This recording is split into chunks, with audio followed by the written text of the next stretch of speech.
नमस्कार दोस्तों, आपका स्वागत है आपके अपने YouTube चैनल पढ़ लूँ पर। तो आज हम पढ़ने जा रहे हैं क्लास 12 की पॉलिटिकल साइंस का चैप्टर सेकंड, सत्ता के समकालीन केंद्र। तो इसका फर्स्ट पार्ट हमारे चैनल में पहले से अपलोड है, तो आप उसे जाकर देख सकते हैं। हम आपको लिंक उसको डिस्क्रिप्शन में भी दे देंगे, तो आप वहाँ से जाकर डायरेक्ट देख सकते हैं। इस वीडियो में देखेंगे कि चाणक्य का उत्थान कैसे हुआ। तो चलिए आइए बढ़ते हैं अपने चैप्टर की तरफ। हम इस वीडियो में देखेंगे चीन एक अर्थव्यवस्था के रूप में कैसे उभरा, यानी कि चीनी अर्थव्यवस्था का उत्थान कैसे हुआ। देखिए 1978 के बाद से जारी चीन की आर्थिक सफलता को एक महाशक्ति के रूप में इसके उभरने से जोड़कर देखा जाता है। यानी कि जो 1978 के बाद से जो चीन का डेवलपमेंट चल रहा है आर्थिक, उसको एक महाशक्ति के रूप में देखा जाता है कि एक विश्व की एक महाशक्ति बनकर क्या होगा, चीन उभरेगा। देखिए आर्थिक सुधारों के बाद चीन तेजी से बढ़ा और 1940 तक अमेरिका को पिछाड़कर विश्व की सबसे बड़ी अर्थव्यवस्था बनने की संभावना है। यानी कि आर्थिक सुधार जब से चीन में किए गए तब से क्या हो रहा है, चीन बहुत तेजी से बढ़ रहा है। और यह उम्मीद की जा रही है कि चीन अगर ऐसे ही बढ़ता गया तो क्या होगा, 2040 तक क्या होगा, जो ये है अमेरिका को पिछाड़कर ये विश्व की सबसे पहली अर्थव्यवस्था यानी कि number one earth economy India पूरे वर्ल्ड की बन जाएगा। कौन? चीन। तो चीन का जो इकोनॉमिक डेवलपमेंट है, इन सब में ये सब पॉइंट नोट किए जाते हैं। तो इसे आप याद रखिएगा कि इन सब पॉइंट को आप जो आंसर लिखें या किसी भी क्वेश्चन को सॉल्व करें तो इसे जरूर यहाँ पर शामिल करें। देखिए आर्थिक जुड़ाव के कारण चीन पूर्वी एशिया के विकास का इंजन बना और उसका क्षेत्रीय प्रभाव बढ़ा। जैसा कि हम सभी जानते हैं ना, चीन क्या है, चीन एशिया में स्थित है, तो इसी वजह से इसको क्या कहा जाता है, आर्थिक जुड़ाव के कारण चीन को पूर्वी एशिया के विकास का इंजन कहा जाता है। देखिए कभी कभी पेपर में आ जाता है कि पूर्वी एशिया के विकास का इंजन किस देश को कहा जाता है, तो आप वहाँ पर टिक करिएगा चीन। और इसी की वजह से क्या हुआ, इसका जो क्षेत्रीय प्रभाव है वो भी क्या है, काफी बड़ा है चीन का। देखिए विशाल आबादी, भूभाग, संसाधन और राजनीतिक प्रभाव के साथ तेज आर्थिक वृद्धि ने चीन के प्रभाव को बढ़ा दिया है। जैसा कि हम सभी जानते हैं ना, चीन की जो आबादी है वो विशाल है, यानी कि बड़ी आबादी है, उसका भूभाग भी बहुत बड़े भाग में फैला हुआ है, और उसके बाद संसाधन भी ज्यादा है और उसका राजनीतिक प्रभाव भी ज्यादा है। इसके साथ क्या हुआ है, जो चीन का आर्थिक विकास है इसी इन सब वजह से क्या हो गया है, तेज हो गया है। देखिए हम जानेंगे जब चीन में माओ का शासन था, यानी कि माओ के नेतृत्व में चीन में कैसा विकास हुआ उसके बारे में हम जानेंगे। तो देख सकते हैं आप फोटो, ये माओ है, ये माओ की फोटो लगा रखी है। देखिए 1949 में माओ के नेतृत्व में साम्यवादी क्रांति के बाद चीनी जनवादी गणराज्य की स्थापना हुई। यानी कि 1949 में माओ माओ के नेतृत्व में कौन सी क्रांति हुई, साम्यवादी क्रांति हुई। उसके बाद क्या हुआ, चीनी गणराज्य की यानी कि चीनी जनवादी गणराज्य की स्थापना हुई। चीनी गणवादी जनवादी गणराज्य की स्थापना कब हुई, 1949 में। ठीक, शुरुआत में यह अर्थव्यवस्था सोवियत प्रणाली पर आधारित थी। यानी कि जो शुरुआत में चीन की अर्थव्यवस्था थी किस पे आधारित थी, जो सोवियत सिस्टम था, यानी कि जो सोवियत प्रणाली थी उस पर आधारित थी। यानी कि ये समाजवादी प्रणाली पूर्ण रूप से क्या थी, शुरुआत में चीन की अर्थव्यवस्था आधारित थी। साम्यवादी चीन ने पूंजीवादी दुनिया से संबंध तोड़े और सोवियत मदद से अपने संसाधनों पर निर्भर रहा। यानी कि जो साम्यवादी चीन था उसने क्या किया, अपने जिससे संबंध थे, जिससे भी जो पूंजीवादी दुनिया थी उससे क्या किया, अपने संबंध को तोड़ लिए और इस सोवियत मदद के साथ अपने संसाधनों पर ही क्या रहा, निर्भर रहा। यानी कि सोवियत संघ का मदद लेता रहा और अपने संसाधनों के हिस्से से ही अपना विकास करता रहा। इससे विकास को जो मॉडल अपनाया उसमें खेती से पूंजी निकालकर सरकारी नियंत्रण में बड़े उद्योगों खड़े करने पर जोर दिया था। यानी कि जो ये माओ था, जो इसने विकास का मॉडल अपनाया था, उसमें उसने क्या किया, जो सरकार नियंत्रण में जितनी भी पूंजी थी, यानी कि जैसे खेत से जो पूंजी थी उन सबको निकालकर सरकार नियंत्रण में बड़े उद्योग खड़े करने पर जोर दिया। यानी कि इसने खेतों से पूंजी निकालकर बड़े बड़े इंडस्ट्री लगाना चाहा। यानी कि अपने जो उसकी सोसाइटी थी उसको क्या करना चाहा, इंडस्ट्रियलाइज करना चाहा। कौन? माओ। आप इसे याद रखिएगा, माओ के दौरान ये सब कार्य हुए थे। देखिए विदेशी मुद्रा की कमी के कारण चीन ने आयातित वस्तुओं का घरेलू उत्पादन बढ़ाया। देखिए जैसा कि हम सब जानते हैं, जब विदेशी मुद्रा की कमी रहती है तो हम बाहरी चीज़ों को नहीं खरीद सकते हैं। जब हम बाहरी चीज़ों को खरीद नहीं सकते तो क्या करेंगे, हम उसे खुद ही के देश में उत्पादन करना चाहेंगे। तो ऐसे चीन ने किया। चीन के पास विदेशी मुद्रा की कमी थी तो उसने क्या किया, जो सामान बाहर से नहीं आयात कर सकता था उसे क्या किया, उसने घरेलू उत्पादन उसका करना चालू कर दिया। ठीक, देखिए चीन के औद्योगिक अर्थव्यवस्था के लिए संसाधनों का पूर्ण उपयोग किया। यानी कि चीन ने औद्योगिक अर्थव्यवस्था के लिए जो भी उसके संसाधन थे उसका क्या किया, पूर्ण रूप से उपयोग किया। नागरिकों को रोजगार, शिक्षा, स्वास्थ्य सुविधाएं देकर विकसित देशों से आगे बढ़ा। यानी कि उसने जो उसके देश के नागरिक थे सभी को क्या किया, रोजगार दिया, शिक्षा दिया और स्वास्थ्य सुविधाएं दिया, और विकसित देश से भी इन सब मामलों में क्या हो गया, चीन आगे हो गया रोजगार के मामले में। देखिए चीन में जो थी आर्थिक वृद्धि दर क्या थी, जो 5.6 थी। यानी कि 5 से 6% जो थी वो आर्थिक वृद्धि थी चीन की। लेकिन जो जनसंख्या वृद्धि थी चीन की वो 2 से 3% थी।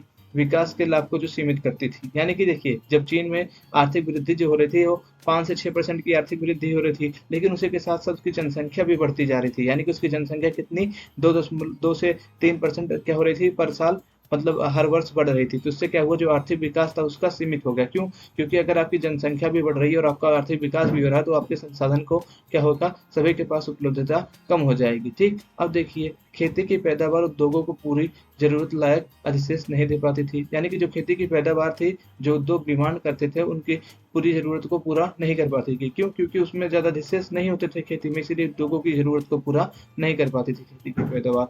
देखिए, औद्योगिक उत्पादन धीमा था, विदेशी व्यापार न्यून था। यानी कि जो वहाँ का औद्योगिक उत्पादन था, वो क्या था, बहुत लो था, बहुत धीमा था। और जो वहाँ का विदेशी व्यापार था, वो भी क्या था, बहुत कम था। यानी कि औद्योगिक उत्पादन और विदेशी व्यापार भी बहुत कम था, और इसके साथ-साथ जो वहाँ का प्रति व्यक्ति आय थी, वो भी बेहद कम थी। यानी कि जो अभी तक जो चीन था, उसकी सभी चीज़ें क्या थी, कम थी। जैसे कि आप देख सकते हैं, उसका विदेशी व्यापार कम था और औद्योगिक उत्पादन कम था, प्रति व्यक्ति आय भी कम थी। लेकिन इसके बाद क्या होता है, चीन में एक सुधार की लहर लहर दौड़ती है। उसके बाद चीन क्या होता है, एक तेज़ी से उभरती हुई अर्थव्यवस्था के रूप में दुनिया के सामने आता है। तो हम जानते हो क्या-क्या उस सुधार की लहर दौड़ी चीन में, जिसकी वजह से चीन भारत और अन्य देशों से भी आगे निकल गया। तो देखिए, आप सबको हमारे चैनल पे सभी प्रकार के हिंदी मीडियम के विषयों के वीडियो मिल जाएँगे, तो प्लीज़ आप हमारे चैनल को सब्सक्राइब करिए। आपको समाजशास्त्र, इतिहास, अर्थशास्त्र से संबंधित सभी वीडियो हमारे चैनल पे मौजूद मिलेंगे। आप जाइए, हमारे वीडियो को देखिए और उन्हें लाइक, शेयर और सब्सक्राइब करिए। दोस्तों, आप सब हिंदी मीडियम वालों के लिए वीडियो बनाते हैं, तो कृपया हमारे वीडियो को ज़्यादा से ज़्यादा लाइक और शेयर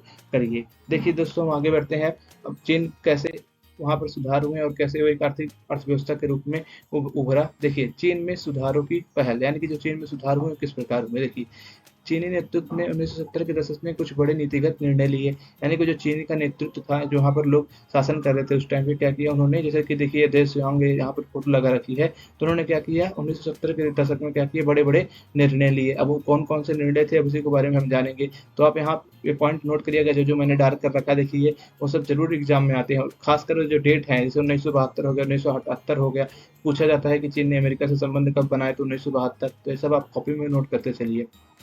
ठीक, 1972 में चीन ने अमेरिका से संबंध बनाकर राजनीतिक और आर्थिक एकांतवास तोड़ दिया। यानी कि जो 1972 तक क्या था, जो चीन अमेरिका से कटा हुआ रहता था और अकेले ही अपना कार्य करता था, यानी कि अमेरिका से संबंध नहीं बनाया था। उसने क्या किया, 1972 में अमेरिका के साथ अपने संबंध बनाकर अपने राजनीतिक और आर्थिक एकांतवास को क्या किया, तोड़ दिया। तो पेपर में पूछेंगे कि चीन ने अमेरिका से अपने संबंध कब स्थापित किए, तो वहाँ पर आप टिक करेंगे 1972। उसके बाद क्या हुआ, देखिए 1978 में तत्कालीन नेता ड्यांग क्सियाओपिंग ने चीन में आर्थिक सुधारों और खुले द्वार की नीति का घोषणा की। यानी कि 1978 में क्या होता है, जो वहाँ के नेता रहते हैं तत्कालीन, वो क्या करते हैं, खुले द्वार की नीति अपनाते हैं। यानी खुले द्वार की नीति मतलब क्या, जैसे हमारे यहाँ इकोनॉमिक पॉलिसी अपनाई गई थी ना 1991 में, वैसे वहाँ पर भी क्या किया गया, एक पॉलिसी अपनाई गई, जिसे क्या बोलते हैं, खुले द्वार की नीति। यह एक ऐसी पॉलिसी थी, आर्थिक सुधार थे। यानी कि वहाँ पर 1978 में आर्थिक सुधार दंग सियाओपिंग के अंदर किए जाते हैं। ठीक, अब 1973 में चीन प्रधानमंत्री चाओ यान लाओ ने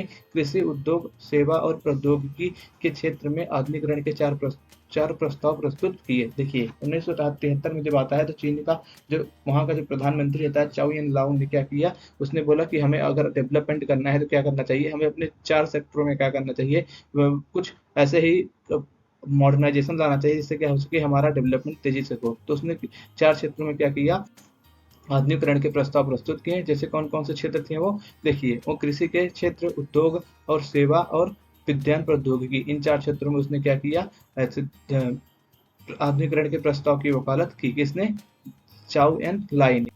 देखिए जो चीन था, उसने बाजार अर्थव्यवस्था को अपनाने के लिए अपना तरीका आजमाया।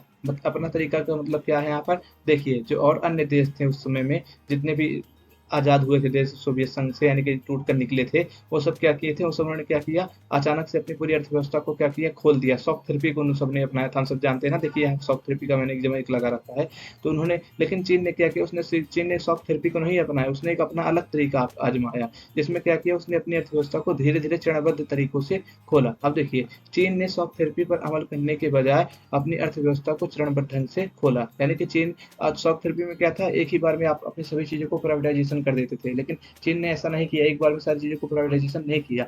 उसने क्या किया, धीरे-धीरे करके, यानी कि पहले खेती का उसने प्राइवेटाइजेशन किया, फिर उसने इंडस्ट्रीज़ का प्राइवेटाइजेशन किया। ऐसे धीरे-धीरे करके उसने क्या किया, हर एक चीज़ में क्या किया, निजीकरण किया। उसने एक साथ सारे क्षेत्रों को नहीं खोला। इसकी वजह से उसकी अर्थव्यवस्था को क्या हुआ, आर्थिक लाभ प्राप्त हुआ। देखिए, अब देखिए 1981 में खेती का निजीकरण किया गया और 1982 अरे! माफ़ करिएगा, 1982 में खेती का निजीकरण किया गया और उसके बाद 1998 में उद्योगों का निजीकरण किया गया। यानी कि देख रहे हैं आप, चरणबद्ध ढंग से अपनी अर्थव्यवस्था को खोल रहा है। पहले खेती को उसने निजीकरण किया, फिर उसने क्या किया, उद्योगों का निजीकरण किया। दोनों अलग-अलग वर्ष में किए, जिससे क्या हो, उसकी अर्थव्यवस्था को कोई भी हानि ना हो।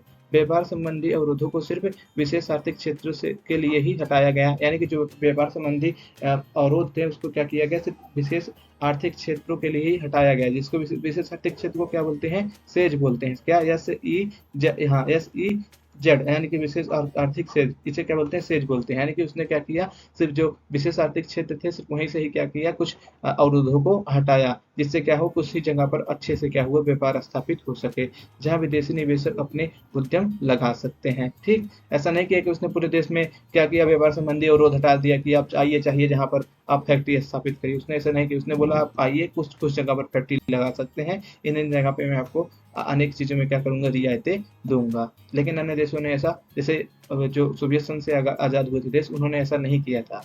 तो यही और चीन और अन्य देशों में अंतर है। नई आर्थिक नीतियों ने चीन की अर्थव्यवस्था को उभारा। कृषि निजीकरण से उत्पादन और ग्रामीण आय बढ़ी, यानी कि जो नई आर्थिक नीतियां चीन ने अपनाई थी उससे क्या हुआ, जो वहाँ का अर्थव्यवस्था थी उसको क्या हुआ, उभार मिला। यानी कि जो नई आर्थिक नीतियां थी उसने वहाँ की अर्थव्यवस्था को उभारा। और कृषि निजीकरण से क्या हुआ, उत्पादन और ग्रामीणों की क्या हुई, आय बढ़ी, जिससे क्या हुआ, जिससे ग्रामीण उद्योगों में तेजी से बढ़ोतरी हुई, यानी कि जिससे जो ग्रामीण उद्योग थे क्या हुआ, तेजी से बढ़े। और उसके बाद देखिए, उद्योगों और कृषियों में तेजी वृद्धि हुई, यानी कि उद्योग और कृषि क्या में क्या हुआ, बहुत तेजी से क्या हुआ, वृद्धि हुई। नए व्यापार कानून और सेज से विदेशी व्यापार बढ़ा, यानी कि जो उसने नए व्यापार कानून बनाए थे और जो सेज बनाए थे उससे क्या हुआ, वहां पर व्यापार, विदेशी व्यापार बढ़ा। कहाँ पर, चीन पे बढ़ा। चीन प्रत्यक्ष विदेशी निवेश का केंद्र बना, यानी कि जो चीन था वो प्रत्यक्ष विदेशी निवेश, फॉरेन डायरेक्ट इन्वेस्टमेंट का क्या हो गया, केंद्र बन गया। और विशाल मुद्रा भंडार से वैश्विक निवेश कर रहा है, यानी कि जो चीन के पास क्या हुआ, जब वहां पर प्रत्यक्ष विदेशी निवेश आने लगा तो उसमें विशाल विदेशी मुद्रा भंडार भी आ गया और वो वैश्विक निवेश भी कर रहा है। एक समय में कहा उसके पास विदेशी मुद्रा भंडार की कमी थी, लेकिन उसने ऐसी नीति अपनाई जिसकी वजह से क्या हुआ, एक समय में उसको इतना विदेशी मुद्रा आ गया कि दूसरे देशों में क्या कर रहा है, निवेश कर रहा है। देख सकते हैं आप यहाँ फोटो में, देखिए यहाँ पर माओ की लाल किताब देखिए यहाँ पर दिखाई दे रही है, और यहाँ पर हु की क्या की हो रही है, रेड टाई दिखाई दे रही है। तो इससे क्या पता चलता है कि जो माओ के टाइम पर जो इकोनॉमिक सिस्टम था और जो हु के टाइम इकोनॉमिक सिस्टम था उसमें क्या आ गया, चेंज आ गया। यानी कि क्या दिखाता है, ये आर्थिक नीतिगत बदलाव को दर्शाता है। ठीक, अब देखिए चीन 2000 में चीन 2001 में विश्व व्यापार संगठन में शामिल हो गया। इस तरह दूसरे देशों के लिए अपनी अर्थव्यवस्था खोलने की दिशा में चीन ने एक कदम बढ़ाया। ठीक, यानी कि जो चीन था 2001 में क्या हुआ, उसने WTO यानी कि वर्ल्ड व्यापार संगठन का क्या हुआ, सदस्यता ग्रहण की, जिससे क्या हुआ, अब उससे उसके देश में अन्य देश भी क्या कर सकते हैं, व्यापार कर सकते हैं। और इसने अपने अर्थव्यवस्था के खुलने में एक क्या किया, और कदम आगे बढ़ाया। ठीक, अब आगे देखते हैं कि चीन में सुधार के कुछ नकारात्मक पहलू हैं, वो क्या है। देखिए हर एक चीज के दो पहलू होते हैं। वैसे जो चीन में जो डेवलपमेंट हुआ उसके भी दो पहलू हैं। चीन में उसके कुछ सकारात्मक प्रभाव हुए, उसी के साथ साथ उसके कुछ नकारात्मक प्रभाव हुए। अब उसको हम अध्ययन कर लेते हैं कि चीन में सुधारों का नकारात्मक पहलू क्या है। देखिए, वहां पर हर किसी को सुधारों का लाभ नहीं मिला, यानी कि वहां पर कुछ लोगों को ही सुधारों का लाभ मिला। चीन में बेरोजगारी बढ़ी और 10 करोड़ लोग रोजगार की तलाश में हैं। यानी कि चीन में जो सुधार हुए इतने, उससे भी वहां पर बेरोजगारी खत्म नहीं हुई। अभी वहां पर 10 करोड़ लोग क्या है, रोजगार की तलाश में हैं। वहाँ महिलाओं के रोजगार और काम करने के हालत उतने ही खराब है जितना यूरोप और 18वीं शताब्दी में 18वीं और 19वीं शताब्दी में था। यानी कि जितना यूरोप में 18वीं और 19वीं शताब्दी में महिलाओं के कार्य करने के वर्क कंडीशन खराब होते थे, उतना ही इस समय चीन में भी बना हुआ है। यानी कि वहाँ पर महिलाओं की जो कंडीशन है वर्क प्लेस पे बहुत ही खराब है। इसके अलावा पर्यावरण नुकसान और भ्रष्टाचार के बढ़ने जैसे परिणाम सामने आए हैं, और वहाँ पर्यावरण का क्या हुआ है, नुकसान भी हुआ है और भ्रष्टाचार भी चीन में बढ़ा है। देखिए, जो व्यापार जब जो वहाँ पर विकास हुआ तो उससे क्या हुआ, गाँव और शहरों के और तटीय और मुख्य भूमि में रहने वाले लोगों के बीच आय में अंतर बढ़ा। यानी कि वहाँ पे गाँव और शहर के लोग और जो तटीय और मुख्य भूमि पर रहने वाले लोग हैं, उनके आय के बीच में क्या हुआ, अंतर बढ़ गया है। जो शहरों में रहते हैं उनके पास ज़्यादा आय है और जो गाँव में रहते हैं उनके पास क्या है, कम आय है। और ठीक अब देखिए, चीन में प्रशासनिक और सामाजिक जीवन में भ्रष्टाचार बढ़ा। यानी कि विकास के साथ-साथ क्या हुआ, वहाँ पर जो लोग, वहाँ के जो ऑफिसर्स हैं, उनके लाइफ में क्या हुआ, भ्रष्टाचार आ गया है। यानी कि वहाँ पर भ्रष्टाचार क्या हो गया, बढ़ गया है। हालाँकि क्षेत्रीय और वैश्विक स्तर पर चीन एक ऐसी जबरदस्त आर्थिक शक्ति बनकर उभरा है कि सभी उसका लोहा मानने को तैयार है। लेकिन इन सब के बावजूद क्या है, जो चीन है एक आर्थिक और जबरदस्त शक्ति बनकर उभरा है और सब इस समय चीन की क्या करते हैं, लोहा मानते हैं। अब देखिए, चीन विश्व की एक नई उभरती शक्ति के रूप में, यानी कि जो हम चीन को एक उभरती शक्ति के रूप में कैसे देख सकते हैं, एक पावर के रूप में कैसे देख सकते हैं, ठीक? क्योंकि उसके कई कारण हैं, चीन को एक उभरती हुई आर्थिक शक्ति के रूप में देखने के कई कारण हैं, जिसमें से पहला कारण है विश्व की यह एक बड़ी अर्थव्यवस्था है। यानी कि जो चीन है क्या है, विश्व की एक बड़ी अर्थव्यवस्था है। चीन की वैश्विक आर्थिक निर्भरता ने उसके व्यावसायिक साझेदारों पर गहरा प्रभाव डाला है। यही कारण है कि जापान, अमेरिका, आसियान और रूस सभी व्यापार से आगे चीन ने बाकी विवादों को भुला दिया है। जिसकी वजह से क्या हुआ, जैसा कि हम सब जानते हैं, जापान, अमेरिका और आसियान देशों से इसका विवाद चलता था, लेकिन उन सबसे क्या हुआ, उन सबसे व्यापार करने के चक्कर में चीन ने क्या किया है, अपने सारे विवादों को भुला दिया है। यानी कि वो सबसे पहले क्या दे रहा है, फर्स्ट प्रायोरिटी को अपना ट्रेड को दे रहा है, ठीक? चीन ताइवान के मतभेद जल्द सुलझने की उम्मीद है, जिससे ताइवान की अर्थव्यवस्था चीन से और घनिष्ठ हो जाएगी। यानी कि जो चीन और ताइवान का जो कॉन्फ्लिक्ट रहता है, वो भी क्या हो रहा, माना जा रहा है कि जल्द ही सॉल्व हो जाएगा और क्या हो जाए, जो चीन की अर्थव्यवस्था होगी इससे और क्या हो जाएगी, मजबूत हो जाएगी। देखिए, और नई अर्थव्यवस्था के रूप, एक शक्ति के रूप में हम चीन को कैसे देख सकते हैं, क्योंकि चीन एक परमाणु शक्ति संपन्न देश है और सुरक्षा परिषद में एक अस्थायी सदस्य भी है चीन।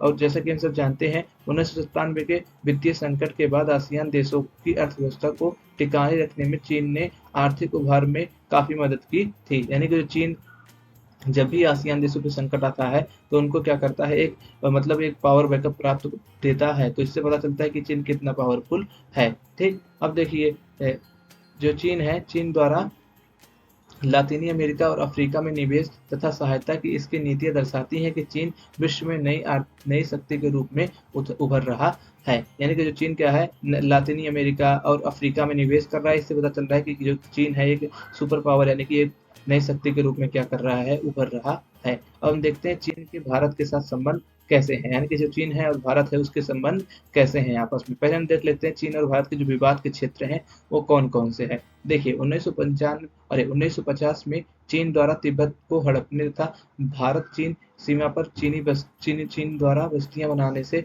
दोनों देशों में संबंध क्या हुए, बिगड़ गए। यानी कि जो चीन था उसने 1950 में तिब्बत को हड़प लिया, इससे भारत और चीन में संबंध क्या हुए, थोड़ा खराब हुए हैं। और जो चीन था वो भारत के सीमाओं पे कुछ अपनी बस्तियां भी बसाया, इससे भी क्या हुए, जो चीन और भारत के संबंध हुए वो क्या हुए, थोड़ा सा खराब हुए, ठीक? और दूसरा अन्य कारण क्या है इनके संबंधों के खराब होने का चीन और भारत के, उसका एक कारण है अरुणाचल प्रदेश के कुछ इलाकों और लद्दाख के अक्साई चीन क्षेत्र पर प्रतिस्पर्धी दावे के चलते 1962 में चीन भारत युद्ध हुआ। यानी कि चीन का कहना है कि अरुणाचल प्रदेश का जो कुछ हिस्सा है वो मेरा है, और क्या करता है, जो लद्दाख का क्षेत्र है अक्साई चीन क्षेत्र, उस पर भी अपना क्या करता है, कब्जा मानता है चीन। तो इससे भी क्या हुआ, इससे क्या हुआ, 1962 में चीन और भारत के बीच में क्या हुआ, युद्ध हुआ, ठीक? अब देखिए, 1962 के युद्ध में भारत की सैनिक पराजय हुई।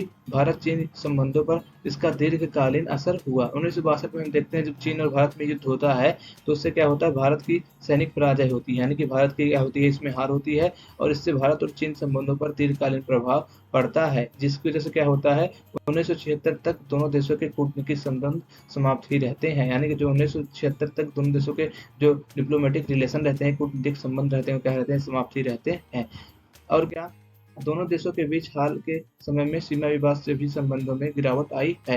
यानी कि जो दोनों देश हैं उनके बीच में भी क्या हुआ, जिस सीमा विवाद के संबंध में क्या हुआ है, थोड़ा सा गिरावट आई है। पाकिस्तान के परमाणु हथियार कार्यक्रम में चीन मददगार है।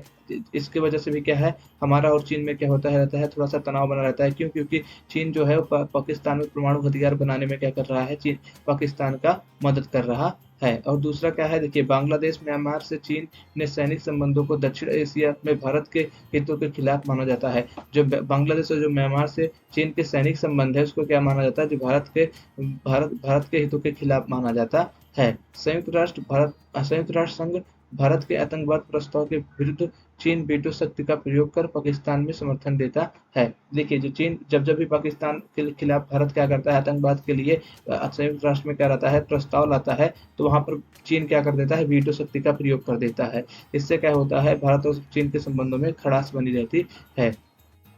और इसके अलावा देखिए देखिए चीन जो है पाकिस्तानी की जो एक क्षेत्र है, ऊपरी जो देखेंगे आप क्षेत्र, और जो भारत का एक ऊपरी क्षेत्र है यानी कि जो कश्मीर वाला मुख्य रूप से क्षेत्र है, उससे क्या होकर उसने एक सड़क बनाई है जिसे बोलते हैं CPEC, China Pakistan economic corridor. इसे क्या बोलते हैं, चाइना पाकिस्तान इकोनॉमिक कॉरिडोर, यानी कि चाइना पाकिस्तान आर्थिक गलियारा जो है ये भारत और चीन के संबंधों में खटास लाता है, क्योंकि चीन ने क्या किया है, हमारे कश्मीर के क्षेत्र से होकर क्या किया है, एक रोड बनाया है, जिससे क्या हुआ है, हमारे और चीन के संबंधों में क्या हुआ है, बहुत ज्यादा दरार आ गई है। चीन और भारत के संबंधों में गिरावट लाता है, यानी कि जो चीन CPEC है यानी कि चाइना पाकिस्तान आर्थिक गलियारा है, क्या करता है, भारत और चीनी संबंधों में क्या करता है, गिरावट का एक मुख्य कारण है। अब देखिए यहाँ तक तो हमने जान लिया कि चाइना और भारत के बीच में जो संबंध खराब है उसके क्या कारण है। अब आइए देखते हैं कुछ सहयोग के जो क्षेत्र चाइना और भारत के बीच में वो क्या है, यानी कि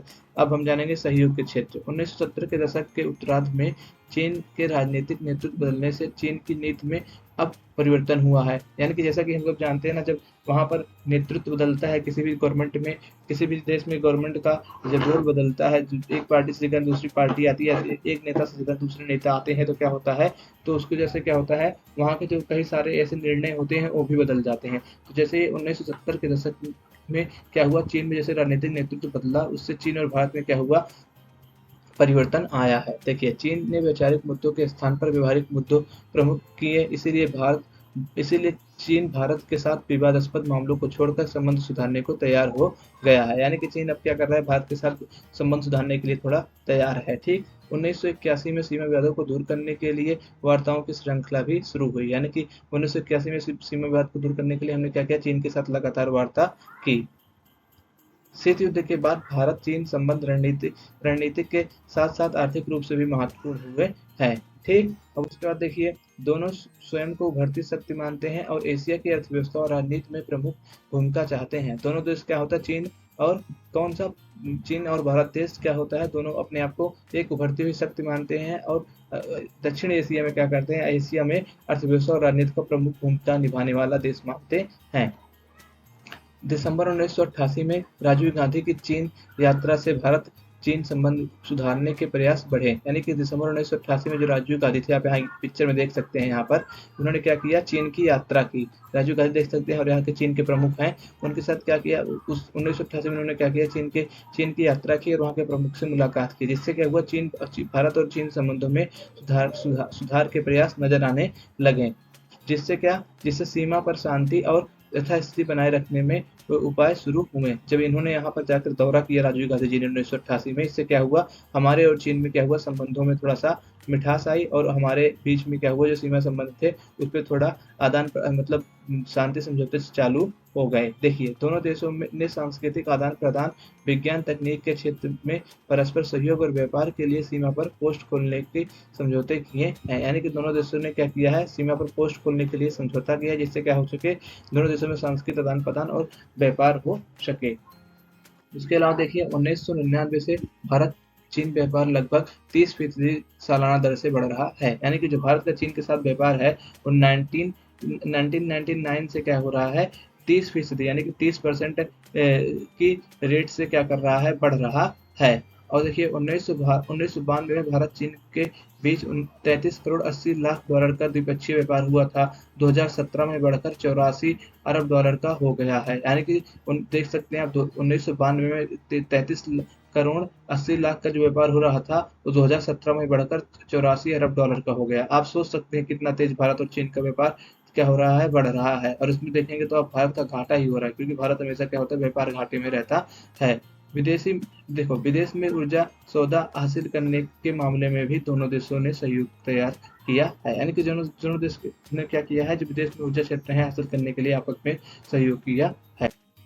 देखिए, चीन और भारत के नेता और अधिकारी अब अक्सर दिल्ली और बीजिंग का दौरा करते हैं। हम अधिकतर सुनते रहते हैं ना कि मोदी जी ने आज क्या किया, चीन का दौरा किया। यानी कि जो मोदी जी हैं वो चीन गए, या चीन के जो शासन प्रमुख हैं वो क्या हुए, भारत आए। तो अब क्या हुआ है, अब हम अधिकतर समाचारों में सुनते रहते हैं कि जो चीन के और भारत के जो अधिकारी है एक दूसरे के शहरों यानी कि बीजिंग और दिल्ली में क्या करते रहते हैं, आते जाते रहते हैं। हालांकि हाल ही में भारत चीन संबंधों में गिरावट आई है, जिसका कारण सीमा विवाद, चीन पाकिस्तान आर्थिक गलियारा और संयुक्त राष्ट्र में चीन का पाकिस्तान समर्थन है। लेकिन हम देखते हैं हाल के समय में हमारे और चीन के संबंधों में गिरावट आई है, जिसको हम सभी लोग जानते हैं क्यों आई है गिरावट। क्योंकि जो चीन सीपीएसी रोड बना रहा है पाकिस्तान और चाइना को जोड़ने के लिए, और जो संयुक्त राष्ट्र में हम जब जब भी पाकिस्तान के खिलाफ लाते हैं तो पाकिस्तान का चीन का समर्थन करना, ये भी क्या कारण है कि भारत और चीन के बीच में गिरावट आई है, जैसे कैसे राजनीतिक संबंधों में। ठीक, अब आगे हम देखते हैं जापान की एक आर्थिक शक्ति के रूप में कैसे बढ़त हुई, उसको हम देखेंगे। दोस्तों प्लीज आप हमारे चैनल को सब्सक्राइब करिए, हम हिंदी मीडियम वालों के लिए आपके लिए चैनल बनाए हैं,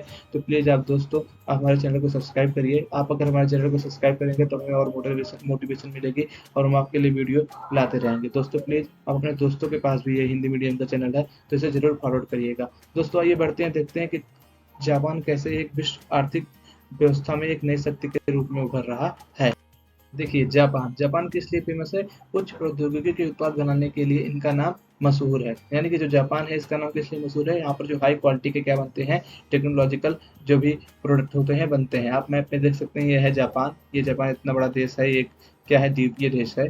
ठीक, अब देखिए एशिया महाद्वीप के पूर्व में स्थित एक द्वीपीय देश है। जैसा कि मैंने आपको बताया ना, ये किस कॉन्टिनेंट में स्थित है, एशिया में है, और क्या है, एक द्वीपीय देश है। कौन सा, जापान। ठीक, परमाणु बम की विभीषिका झेलने वाला एकमात्र देश है। यानी कि जापान सिर्फ ऐसा देश है जहां पर अभी तक क्या हुआ है, परमाणु बम गिराया गया है। यानी कि परमाणु बम का जो संकट झेलने वाला सिर्फ एकमात्र देश जापान है। कभी कभी पेपर में आ जाता है कि परमाणु बम का एकमात्र भी उसका झेलने वाला देश कौन सा है, तो आप याद रखिएगा जापान। ठीक, जापान के संविधान के अनुच्छेद 9 के अनुसार अंतर्राष्ट्रीय विवादों को सुलझाने के में बल का प्रयोग हमेशा के लिए त्याग दिया गया है। यानी कि जो जापान का अनुच्छेद 9 है वो बताता है कि जापान जो है अब कभी भी अंतर्राष्ट्रीय संबंधों को सुलझाने के लिए या विवादों को समझाने के लिए क्या करेगा, बल का प्रयोग नहीं करेगा। तो आप इसे याद रखिएगा, किस अनुच्छेद के तहत जापान ने अंतर्राष्ट्रीय विवादों को सुलझाने के लिए बल प्रयोग त्यागा है, अनुच्छेद 9 के तहत। इसे आप नोट कर लीजिएगा, परीक्षा में जरूर आता है। वैसे आपकी परीक्षा में इस बारी 2 ही अनुच्छेद हैं, एक आपातकाल से संबंधित और एक इससे संबंधित, तो इसे आप दोनों को याद रखिएगा। एक अनुच्छेद 9 जो जापान के संविधान से संबंधित है। अब देखिए, जापान सत्ता के समकालीन उभरते केंद्र के रूप में, यानी कि जापान है सत्ता के जो समकालीन उभरते केंद्र के रूप में देखा जा रहा है, उसके क्या कारण है। पहला तो कारण है, देखिए जापान के पास प्राकृतिक संसाधन कम है और कच्चे माल का आयात करता है।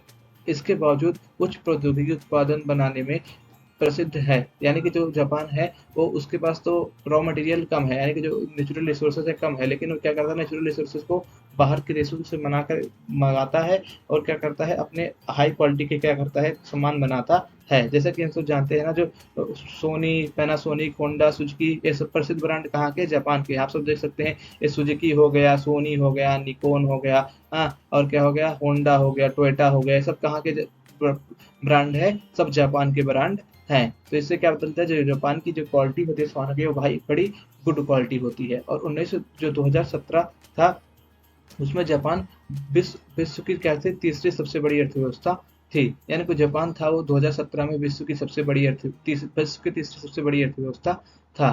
ठीक, और 1964 में जापान OECD का सदस्य बना और एशिया का देश में, और जो सॉरी माफ करिएगा, एशिया के देशों में एकमात्र अकेला देश जापान ही है जो समूह 7 में शामिल है। यानी कि जो G7 हम सुनते हैं ना, उसमें एशिया का एकमात्र देश कौन सा है, जापान है, जो G7 में शामिल है। देखिए, आबादी के लिहाज से जापान का विश्व में 11वां स्थान है। यानी कि आबादी के लिहाज से विश्व का जो जापान में स्थान है वो 11वां स्थान है। ठीक, संयुक्त राष्ट्र संघ के बजट में अंशदान करने के लिहाज से जापान का दूसरा स्थान है। यानी कि संयुक्त राष्ट्र के बजट में क्या करता है, यूनाइटेड नेशन के बजट में जापान सेकंड नंबर पर सबसे ज्यादा कंट्रीब्यूशन यानी कि योगदान करता है। सैन्य व्यय उसके सकल घरेलू उत्पाद का केवल 1% है।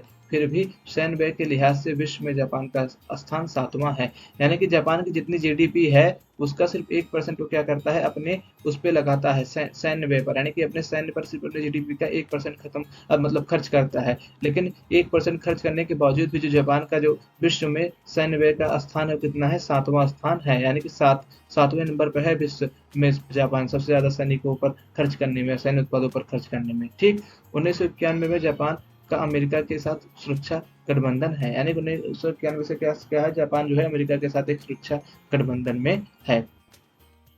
देखिए, अब हम दक्षिण कोरिया को एक सत्ता के समकालीन केंद्र के रूप में कैसे देखते हैं, इसके बारे में हम अध्ययन करेंगे। जैसा कि मैं आपको पहले बता देना चाहता हूँ थोड़ा चीज। देखिए, जो दक्षिण कोरिया भी हम मैप में देख सकते हैं, साइड में ये जो मैप है, पहले दक्षिण कोरिया पूरा दक्षिण कोरिया ही था। जो दो आंसू में आप देख रहे हैं, साउथ कोरिया और नॉर्थ कोरिया, पहले साउथ कोरिया और नॉर्थ कोरिया नहीं था। पहले सिर्फ एक कोरिया प्रायद्वीप के नाम से ही जाना जाता था। लेकिन जो सेकेंड वर्ल्ड वार के अंत में क्या हुआ, इसको 38वीं समांतर रेखा से क्या कर दिया गया, ऐसे दो भागों में लाइन खींचकर क्या कर दिया गया, डिवाइड कर दिया गया।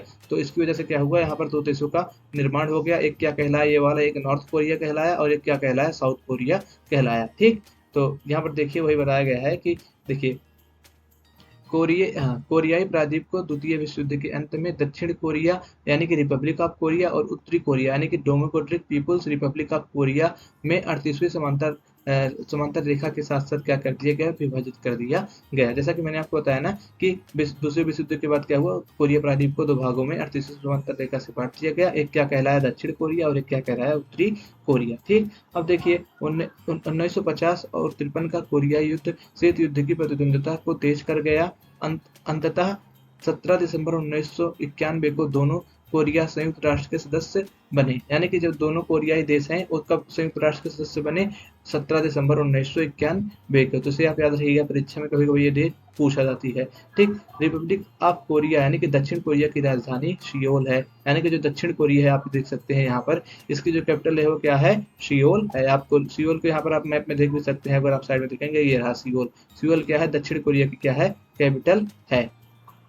ठीक, और जहां से क्या होती है, हान नदी होकर गुजरती है।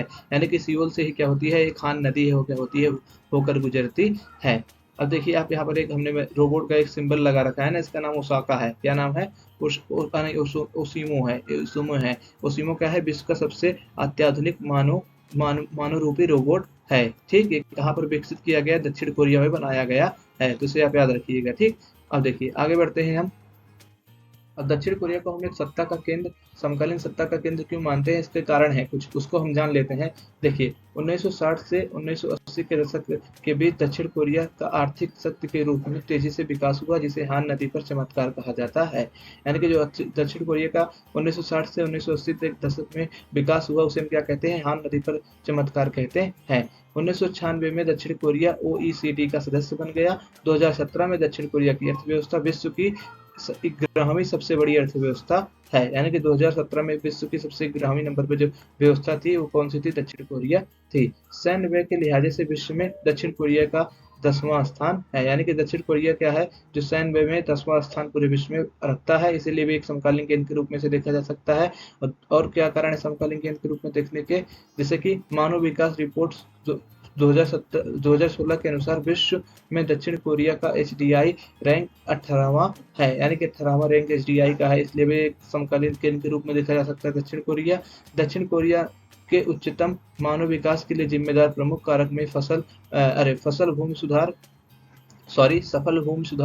ग्रामीण विकास, व्यापक मानव संसाधन विकास, तीव्र न्याय संगत आर्थिक विकास शामिल हैं। यानी कि जो सब दक्षिण कोरिया के द्वारा जो कदम उठाए गए, जैसे कि भूमि सुधार हुआ, ग्रामीण भूमि सुधार हुआ, या व्यापक मानव संसाधन विकास हुआ, या तीव्र न्याय संगत आर्थिक वृद्धि हुई, इन सबसे वजह से क्या हुआ, दक्षिण कोरिया में क्या हुआ, उच्चतम मानव विकास हुआ। ठीक, यानी कि जो वहाँ के ह्यूमन डेवलपमेंट हुआ वो क्या हुआ, बहुत तेजी से हुआ। दक्षिण कोरिया उच्च प्रौद्योगिकी के लिए प्रसिद्ध है। जैसे कि हमने कुछ कंपनीज के नाम अभी जापान के देखे थे, वैसे ही कुछ कंपनी के नाम जो है दक्षिण कोरिया के भी फेमस है। जैसे कि कौन सा, सैमसंग हो गया, LG हो गया, हुंडई, ये सब क्या है, दक्षिण कोरिया के जो फेमस ब्रांड है, जो भारत में क्या होते हैं, बहुत ज्यादा ही प्रसिद्ध है।